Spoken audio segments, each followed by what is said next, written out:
आज के शुभ अवसर पर ऑल इंडिया धनगर समाज महासंघ मथुरा द्वारा आयोजित होली मिलन समारोह कार्यक्रम में उपस्थित मंचासीन मेरे तमाम वरिष्ठ नेतागण, विशेष रूप से अध्यक्षा खड़े माननीय विजेंद्र सिंह बघेल जी, माननीय दरियाब सिंह जी, माननीय अमीचंद पचौरी साहब, खड़े हो जाए कृपया करके। अमीचंद पचौरी साहब, आपने बहुत बड़ा इस जनपद से 15,000 लोगों का आयोजन किया पचौरी साहब ने, इसलिए बहुत बहुत बधाइयाँ, धन्यवाद। हमारे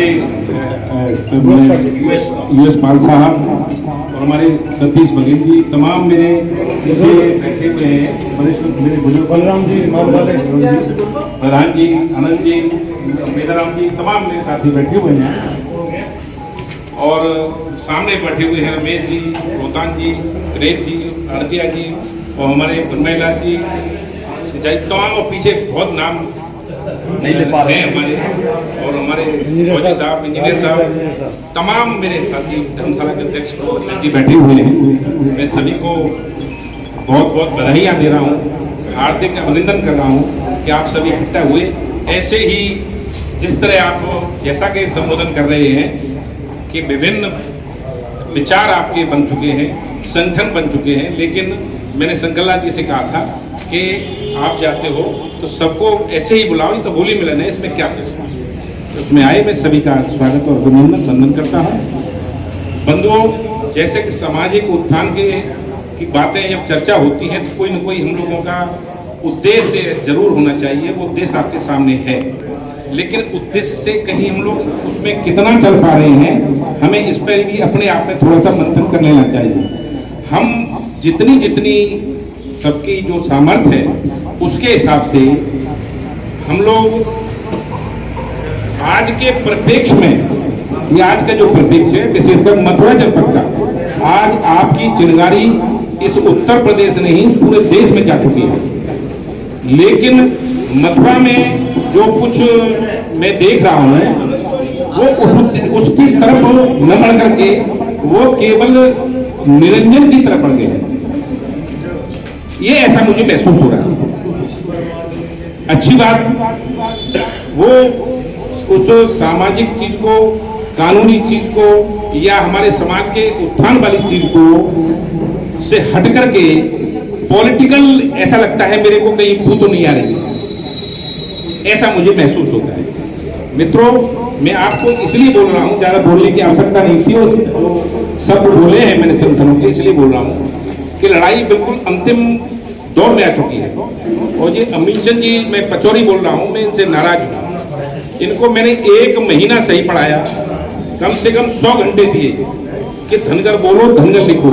इसके बावजूद इन्होंने जो बैनर लगाया पचौरी परिवार का, मैं समझा मेरी मेहनत ही बेकार गई। मैं इनसे भी कल इनको कहा कि आए क्यों नहीं, मैंने क्या करूंगा, मेरी मेहनत बेकार गई, मैं ऐसे पढ़ाने से मुझे क्या फायदा हुआ। लेकिन साथियों, ये कुछ जगहों पर मेरे साथ गए हैं, सुप्रीम कोर्ट भी गए हैं, जहाँ जहाँ सामाजिक जो बता रहे हैं आपको, उन स्थानों पर गए हैं। मैं व्हाट्सएप का, फेसबुक का आदमी नहीं हूँ, इसलिए आपको मेरी गतिविधियों के बारे में मालूम नहीं पड़ पाई और न मैं बता सकता हूँ, क्योंकि मैं अकेला व्यक्ति हूँ। अभी मेरे इतने के बाद कोई विकल्प पैदा नहीं हो पाया, हो भी पाए हैं तो वो दलाल और वैसे लोग हुए। दलालों की कोई जाति बिरादरी नहीं होती, जहां उनको चारा पड़ जाएगा वो वहां पर चले जाएंगे, ठीक है। इसलिए साथियों, और जो अन्य, चाहे वो राजनीतिक दल के लोग हों, चाहे अन्य बिरादरी के लोग हों, वो आपको नकली मान रहे हैं। और मैं अभी गया माननीय मंत्री जी लक्ष्मीनारायण जी के पास, धनगर साहब, अभी तुम्हारे डॉक्टर साहब आए थे, एक डॉक्टर साहब तो कह रहे कि निरंजन रोक रहा है, धन्यवाद। तो मेरे कई फिर एक उनके हमारे बेगशाम थी कि निरंजन रोक रहा है, ठीक है सर, ठीक कह रहे हैं, अच्छी बात है। तो भाई तुम मेरी बात क्यों मान रहे हो? मैंने उनसे कहा तुम मेरी बात क्यों मान रहे हो, तुम अपना काम करो। भाई तुम मेरे बंधन में थोड़े आए हो कि मैंने आपसे स्टे लगा दिया कि आप बड़े तो तुमको करंट मार जाएगा। मेरा जवाब सुन रहे हो आप? इस तरह कह करके आपकी समाज का मजाक उड़ाया जा रहा है। मैं नाम लेके कह रहा हूँ, नाम इसलिए कह रहा हूँ, परसों की घटना है, परसों की घटना है, आपसे खुश कोई नहीं है। ये समझ लो आपका दुरुपयोग हो रहा है पूरी तरह से। 1.5 लाख वोट है आपका मथुरा की बात करें तो, और इतने एमएलए और हुए हैं आपके पास कि वास्तव आपको अंग भंग किया जा रहा है पूरी तरह से। हालत बहुत कमजोर हो चुकी है। इसलिए साथियों ये सर्टिफिकेट आपके जिस दिन जारी हो जाएंगे, जिस दिन आपका सुप्रीम कोर्ट का और हाई कोर्ट का मामला दृष्टांत तरह से नहीं हो जाता। अब आप कहेंगे जो लंबे समय से चल रहा है, लंबे समय से चल रहा है तो अब उसको चला कौन रहा है भाई? वो चला कौन रहा है, वो चलवा कौन रहा है? रामाचंद्र कठेरिया और यहाँ का विधायक, और हम उनका कर रहे हैं स्वागत, हम कर रहे हैं उनका स्वागत। फोटो खिंचवा के फेसबुक डाले, देखो साहब देखो देखो नहीं मामले का, तो मैं क्या सुंदर लग रहा हूँ विधायक संघ ऐप हो जाते हैं ना यहाँ पे, क्यों उन्होंने रंजन को डाउन करना है। इसलिए साथियों ये आपकी हालत बनी हुई है। आपकी लड़ाई के लिए कोई पैरोकार जरूर पैदा कर लो। हालात थोड़ी सी 14 केस वहां पर इतनी फाइलें हो चुकी है, इतनी फाइलें इतनी, और वहां उस संबंध में वकील भी सही तरह से, जब तक हम लोग मैं नहीं जा पा रहा हूं और हमारे प्रेमपाल धनगर जी नहीं जा पा रहे, तब तक कोई वकील मन न समझा पा रहा है आगे क्या बोलना है, कोई कर पा रहा है। ये हालत बनी हुई है। उनकी भी 72 साल उम्र हो चुकी है, वो भी बीमार रहते हैं, बीच में नहीं गए, ये कोरोना काल में नहीं गए, बीच में और भी गए, बस कल परसों गए थे, 13 तारीख पड़ी थी, उसमें वो मामला पहुंच पाए। अब कल की तारीख सुप्रीम कोर्ट में भी है और दूसरी जगह भी है। कल की सुप्रीम कोर्ट में तारीख है नंबर 1 बात, और दूसरी जगह भी तारीख है। अब मैं कौन जाए दोपहर को चली, ये गए इसलिए बता रहा हूँ, ये 2 आदमी तो कागज निकाल चाहिए सामने वाले का। ये हालात आपकी बनी हुई है, इस पर गंभीरता से करो, विचार करो, मनन करो। जो लड़ाई है मथुरा की है, मथुरा की लड़ाई है, और तो कोई समझ में, वो तो बघेल समाज की जिंदाबाद के नारे लगाने वाले लोग हैं, वो तो बघेल समाज जिंदाबाद, और यहाँ कोई टोकने वाला नहीं है कि भैया लाला पहलवान तू क्या बोल रहे हो राजे, तू कौन के नारे लगा रहे हो, तेरा इतिहास का है? हाँ बोल लो हम बोल रहे बटे इतना बड़ा इतिहास। जिस मध्य प्रदेश की बात हो रही है भैया, वो बघेल ठाकुर है, हमने उसका सरनेम अपना लिया है, हमारी मूल जाति धनगर है, वो 10 राज्यों में SC ST की में दर्ज है। एक बात आपके दिमाग में नहीं निकली है, सबकी बुराई मैं हूँ, या तो आप ट्रेंड हो नहीं पाए या इससे परेशान हो गए आप। मैं बार बार यहाँ आऊं और तुमसे गुण मारूं और तुम्हारा यूज कर दो 0। ये हालात बने। इसलिए साथियों इस लड़ाई को आपने, मैं इसलिए बता रहा हूं कि आप कल ये कहते हमें बताया क्यों नहीं, हम तो पैसा के मारे कितनों पैसा दे देते, हम संघ चलते तो फ्री फंड के आदमी हो, खाना खर्चा मैं दूंगा, मेरे संघ चलो भाई, तो संघ चलो तैयार ना है। एक बार रोहतांग ले जाके 3000 रुपए कटेंगे जेब में ले जाके, एक बार रमेश जी ले में, ये हालात बनी है। एक बार के बाद देख जाते हैं इलाहाबाद क्या है, इसके बाद जाना बंद कर देते हैं। इसलिए आपके पास कल का नंबर है, किनका? मनीष सिंह जी हैं। क्या कहा है मैंने आपसे? क्या भी चल रहे? अरे बताओ भाई, इंटरसिटी तय हो चुका है, सुबह चलना है। अब या फेसबुक पर डालूं कि वो फलाने मनीष सिंह जी मेरे संग जा रहे हैं, फिर वहां से उतरेंगे, फिर रोटी खाएंगे, फिर पानी पिएंगे, ये चल रहा है राष्ट्रीय अध्यक्षों का। जो राष्ट्रीय तथाकथित कह रहे हो नाम लेने का हो कि संघर्ष से फारे डाल रहे हैं, वो रेल में चढ़ गए, मेरे राष्ट्रीय अध्यक्ष जी आएंगे। भाई 20 केस में पार्टी क्यों नहीं बने? वकील क्यों नहीं किए? सामने क्यों नहीं बैठ रहे? कोई मतलब ही किसकी एकता करोगे? क्या बात की एकता करोगे? मेरे सामने कर लेना, राष्ट्रीय बुलाओ, अंतरराष्ट्रीय बुलाओ या सामने बुलाओ, पैसा खर्च करो। तुम 2000 रुपये वकील करके, मैंने वकील कर तो दो है, अब चंदा दे जाए बेटा, लड़ाई लड़ रहा हूँ, ये लड़ाई लड़ी जा रही है।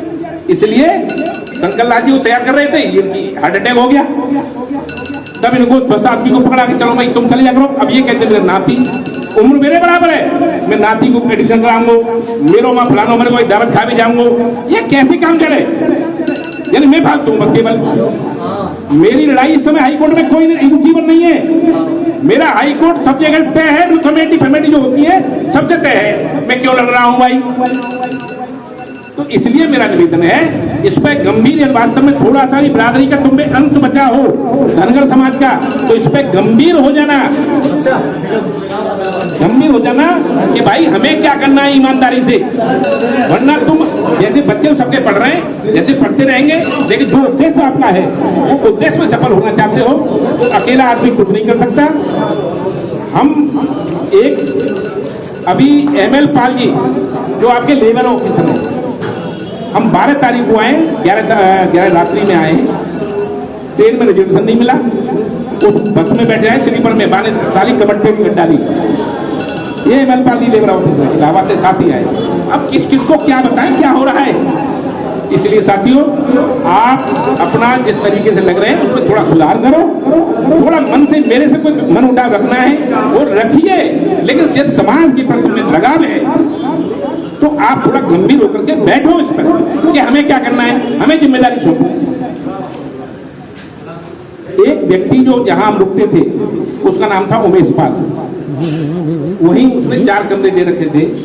क्लैरिफिकेशन आर्डर हुआ, उस समय उसने 2 लाख रुपए दिए, हम और मंत्री बैठे हुए थे और पैसे की जरूरत पड़ रही, तो वो इलाहाबाद से लखनऊ गया और 4 कमरे दे रखे, फ्लैट दे रखा था।